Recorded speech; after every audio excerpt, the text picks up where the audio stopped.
우리는 지금 대림절을 보내고 있습니다. 대림절 기간에 예수 그리스도에 관한 하나님의 메시지를 선포하면 좋겠지만 저는 대림절을 다른 각도로 지금 보내고 있습니다. 왜냐하면 예수님은 성령으로 잉태하셨고 예수님은 성령님과 함께 태어나셨고 예수님은 성령님과 함께 세례를 받으셨고 예수님은 공적인 삶을 사시면서도 성령님과 함께 하셨고 예수님은 십자가에 달려 돌아가실 때에도 성령님이 함께 하셨고 또 예수님이 죽으신 지 사흘 만에 부활하실 때도 성결의 영 성령님이 함께 하셨고 그리고 더 나아가서 승천하실 때도 성령님이 함께 하셨어요. 대림절을 보내면서 우리 모두는 이제는 성령님과 함께 성탄절을 맞이하고 성령님과 함께 새해를 맞이하고 성령님과 함께 2026년도 함께 생활해요. 어디에서? 교회에서, 가정에서, 직장에서, 사업장에서. 우리 모든 자녀손들은 학교에서 그리고 어린이집에서 유치원에서 등등 우리의 일상생활이 성령님과 함께 생활하는 삶이 되도록 우리 모든 그리스도인들이 늘 깨어 기도하며 말씀을 비워잡고 성령 안에서 기도하되 성령 충만한 가운데 성령님과 함께 생활하는 그리스도인이 되게 해달라고 날마다 깨어 기도하며 사는 우리 그리스도인들이 되시면 좋겠어요. 강대상이 좀 바뀌어가지고 좀 초틀어요. 이제 처음이라 적응이 안 돼가지고 우스갯소리 할까요? 이거 설치할 때 제가 한마디 하니까 제 큰딸이 그러는 거예요. 아빠 앞으로 이제 날씬해져야 된대요. 오늘은 괜찮아요. 이 가운을 입었으니까 날씬해져야 된대요. 무슨 의미인지 아시겠죠? 좀 어색해요. 아직 적응이 안 돼가지고.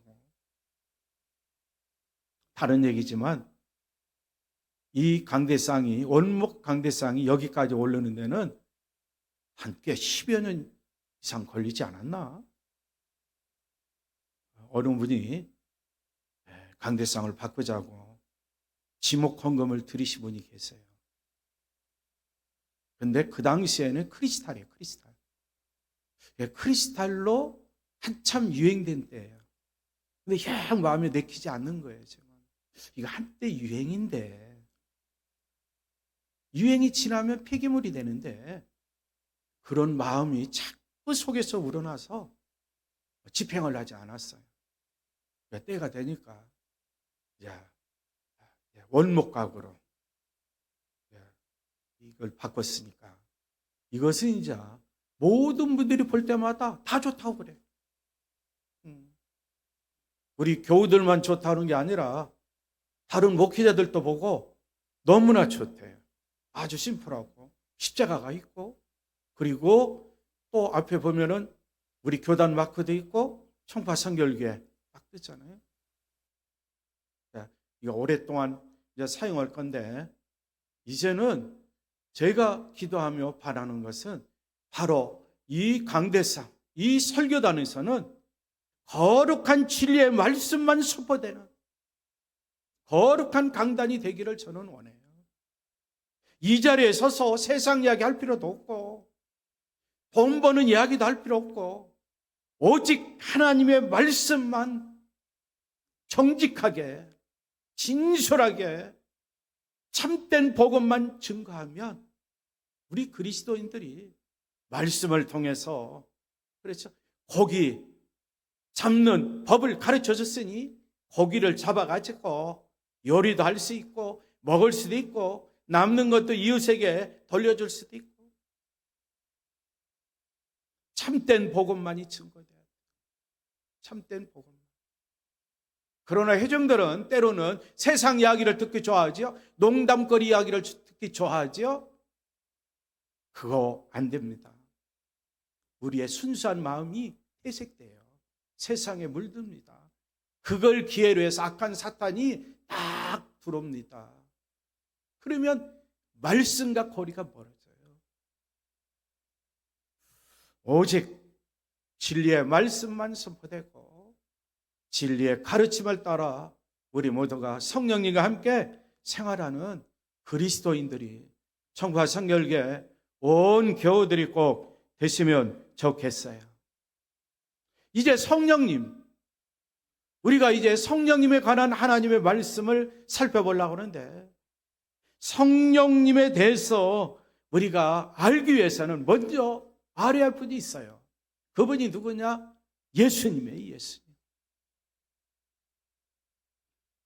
우리는 예수님보다는 하나님을 먼저 알죠. 구약 성경을 통해서. 그러니까 하나님에 대해서 한 이스라엘 백성들은 구약성에 나와 있는 메시아 예수 그리스도를 알아야 되는데, 그들은 이 땅에 오신 메시아 즉 예수 그리스도를 영접하지 않았어요. 우리는 하나님의 택한 백성으로서 이 땅에 살면서 먼저 하나님에 대해서 배웠어요. 그리고 두 번째 우리가 알아야 될 것은 예수 그리스도. 그래서 이 시간 우리는 예수님의 인격에 대해서 간략하게 살펴보려고 그래요. 그 다음에 과연 성령님이 어떤 분이신가? 그 성령님이 어떤 역할을 하고 계시는가? 그리고 우리 그리스도인들이 성령님과 함께 말씀과 함께 생활하면 우리들의 삶을 통해서 어떤 능력이 나타나는가? 성경을 통해서 우리가 함께 공부하고 생각해보고 또 믿음 가운데 사는 그리스도인들이 되시면 좋겠어요. 인격. 우리는 흔히 말하기를 인격의 3요소 뭐 등등 이론적으로 가르치지만, 우리는 예수님의 인격에 대해서는 하나님의 말씀으로 돌아가서 우리가 살펴볼 필요가 있죠. 첫째는 우리 그리스도인들이 다 아시는 거예요. 예수님의 인격은 그분은 완전한 인간, 완전하신 하나님. 성경은 그렇게 말씀하고 있어요. 예수님의 인격을 소개할 때에 바로 완전한 인간인 동시에 완전한 하나님이시다라고 말씀하고 있어요. 성경은 예수님께서 베들레헴에서 통치자로 태어나시기 전에 이미 존재하셨다. 태초부터 존재하신 분이라고 성경은 말씀하고 있어요. 요한복음 1장 말씀에 예수님이 태초부터 계셨다고 분명히 말씀하고 있잖아요. 태초에 말씀이 계시니라. 이 말씀이 하나님과 함께 계셨으니 이 말씀은 곧 하나님이시라 그랬어요. 만물이 그로 말미암아 지은 바 되었으니 지은 것이 하나도 그가 된 것이 없이는, 그렇죠, 그가 없이는 된 것이 하나도 없다. 그러니까 창조주 하나님만 계신 게 아니라 바로 구세주가 되시는 예수님 말씀이 곧 태초부터 계셨다. 근데 그분의 인격이, 그렇죠, 어떻게 나타났느냐? 바로 하나님으로 나타났고요. 완전하신 하나님으로 나타났고요. 그분의 인격이 완전하신 인간으로 나타났다는 거예요. 이 시간 나의 인격을 한번 생각해 보세요. 상대방의 인격 생각할 필요가 없어요. 우리는 아담의 피를 이어받았기 때문에 자꾸 나 자신을 보라고 하면 아담처럼 하와를 바라봅니다. 하와는 또 아담을 바라봅니다. 그렇잖아요? 또 어느 때는 아담은 하나님이 만드신 걸 또 바라봅니다. 자꾸 남에게 전가하려고 하는데 그러면 안 돼요. 나의 인격, 하나님의 말씀을 통해서 한번 비춰보세요. 예수님처럼 완전한 인간이십니까? 아닌 것 같죠? 그래서 우리에게는 바로 예수님이 필요하단 말이에요. 예수님의 인격이 뭐라고요? 완전한 인간의 모습으로 나타났어요. 완전한 하나님으로 나타났어요. 요한복음 1장 14절, 말씀이 육신이 되어 우리 가운데 거하셨다고 그랬어요. 성육신을 통해서 사람의 몸을 입으심으로 하나님께서 사람이 되셨는데 그분이 곧 예수님이라는 거예요. 그분에게는 은혜와 진리가 충만하다는 사실 잘 알고 계시죠? 자, 또 히브리서에 나와 있는 말씀에 보면은 그가 시험을 받아 고난을 당하셨은즉 시험 받는 자들을 능히 도우실 수 있느니라.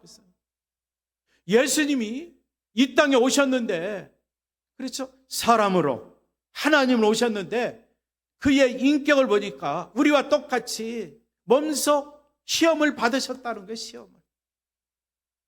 그런데 그분은 왜 고난 당하셨는가? 시험 받는 우리 사람들을 도와주시기 위해서.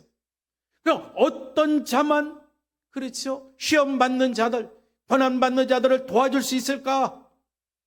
바로 그 사람은 죄가 없는 분, 죄가 없는 분만이 도와줄 수 있는 거예요. 내가 죄를 짓고 죄 지은 사람을 도와준다? 앞뒤가 안 맞는 삶이죠. 내가 죄인인데 다른 죄인을 도와준다? 이건 있어서는 안 될 일이잖아요. 그래서 성경은 이렇게 말씀하고 있어요. 우리에게 있는 대제사장은 우리의 연약함을 통정하지 못하실가 아니요 모든 일에 우리와 똑같이 시험을 받으신 이로되 죄는 없으시니라. 우리와 똑같이 시험을 받아요. 시험 받는 이유가, 고난당하는 이유가 죄를 범하고 있는, 죄 가운데 살고 있는, 더 나아가서 죄를 용서함을 받고 사는 우리 그리스도인들이 고난당하고 시험받기 때문에 우리들을 도와주시기 위해서 바로 예수님이 시험을 받고 고난을 당하셨는데, 우리와 다른 점이 있다면 그분의 인격을 보면 죄가 없다는 거예요. 죄가 없는 인격의 소유자 예수님만이 우리 그리스도인들을, 나 자신을 늘 도우며 생활할 수 있다.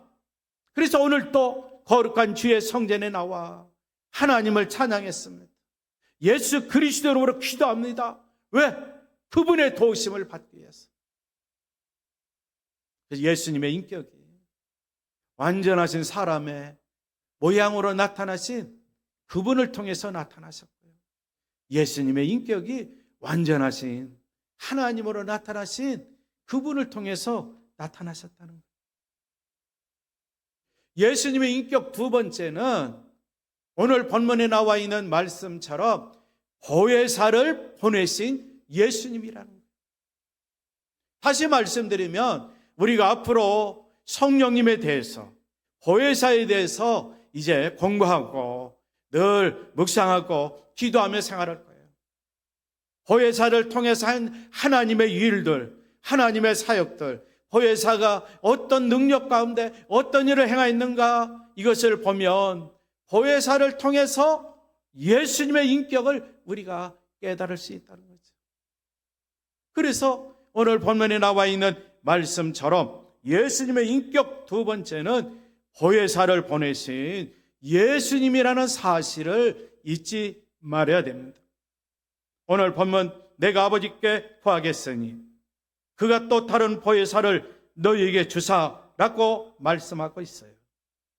여기에서 언급하고 있는 분은 누구입니까? 예수님께서는 성령님에 관해서 지금 말씀하고 있는 거예요. 그러면서 영원토록 너희와 함께 있게 하리니 그는 진리의 영이다 라고 말씀하고 있어요. 영원토록 나와 함께 하신다. 바로 보혜사인데 이 보혜사 속에 예수님의 인격이 드러나고 있어요. 저분은 인격적인 사람이야, 흔히 말하죠. 그런데 인격적인 사람이라고 우리가 호칭하지만 그 사람은 나와 영원히 함께할 수가 없어요.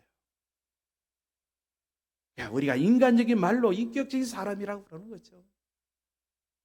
그러나 예수님의 인격을 보면 영원히 나와 함께 하신다. 영원히 우리 그리스도인과 함께 하신다. 이런 인격을 지니신 예수님, 우리 가정에도 필요하고 이 나라 민족에도 꼭 필요한 줄 믿습니다. 먼저 나에게도 필요한 거죠. 우리 가족에게도 필요하고요. 우리 자녀 손들에게도 필요하고 우리 중보 기도 대상자들에게도 꼭 필요하고요. 힐튼 좋든 바로 이와 같이 소유한 예수님, 이런 인격을 소유한 예수님, 이 시간 기도할 때 나에게 꼭 필요합니다. 주님, 나에게 꼭 필요합니다. 보이사 같은 예수님의 인격 나에게도 필요합니다. 기도하는 시간을 가지면 좋겠어요. 예수님의 인격 세 번째는, 그렇죠, 우리가 상대방의 인격을 어떻게 알 수 있어요? 속을 깨뜨려 볼 수 있습니까? 아니죠.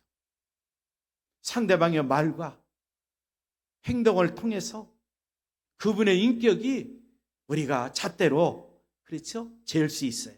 사실 상대방을 자로, 그렇죠, 재면 안 되죠. 자칫 잘못하면 비난이 나오고 자칫 잘못하면 비판하기 쉬우니까 아무리 가까운 가족끼리라도, 그렇죠, 상대방의 인격을 자로 딱딱 재듯이 재보세요. 그의 말 한마디, 실수가 있고 허물투성이고 그의 행동은 더 말할 것도 없죠. 그러다 보면은 그의 인격에 손상이 되는 비난과 비판의 말을 나도 하고 행동을 일삼아요. 우리는 그런 삶을 살지 말라고 또 성경은 말씀하고 있는데, 예수님의 인격 세 번째는 어디에 나타났는가? 예수님의 사역 속에 나타났다는 거죠. 예수님이 말씀 전파하셨습니다. 예수님이 복음 전도를 하셨습니다. 예수님이 치유 사역을 하셨습니다. 예수님이 병든 자를 고쳐셨습니다. 가난하고 어렵고 힘든 자, 소외된 자를 찾아가서 그들을 위로해 줬습니다. 격려해 줬습니다. 예수님이 또 배고픈 자들에게 하나님 아버지께 축사를 하시고 감사 기도를 하신 다음에 그들을 다 먹여 주셨습니다.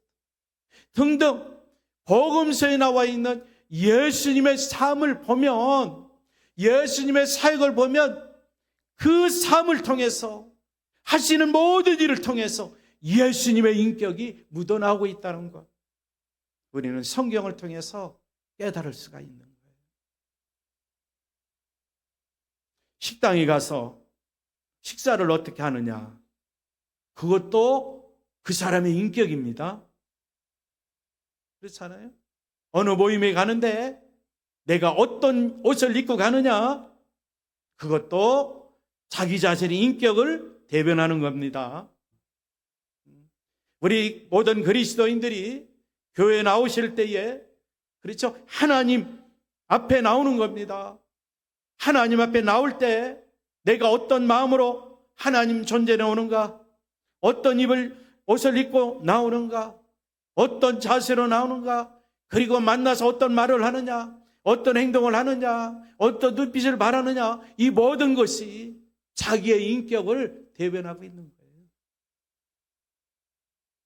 예수님, 복음서에 나와 있는 사역, 요한복음에 나와 있는 말씀에 보면은 예수님의 사역을 기록한다면 이 세상의 두 개도 부족하다고 그렇게 말씀하고 있는데, 아주 구속사적인 측면에서 예수님이 하신 사역을 보면 그 사역을 통해서 나오는 예수님의 인격을 우리가 깊이 깨달을 수 있다는 거죠.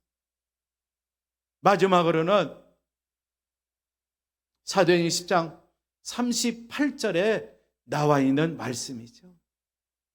우리가 지난 주일에 함께 하나님의 말씀을 상고한 적이 있죠. 사도행전 10장 38절에 나와 있는 말씀, 하나님이 나사렛 예수에게 성령과 능력을 기름부터 다졌으며 그가 두루 다니시며 선한 일을 행하시고 마귀에게 눌린 모든 사람을 고치셨으니 이는 하나님이 함께 하셨습니다. 이 말씀의 근거에 보면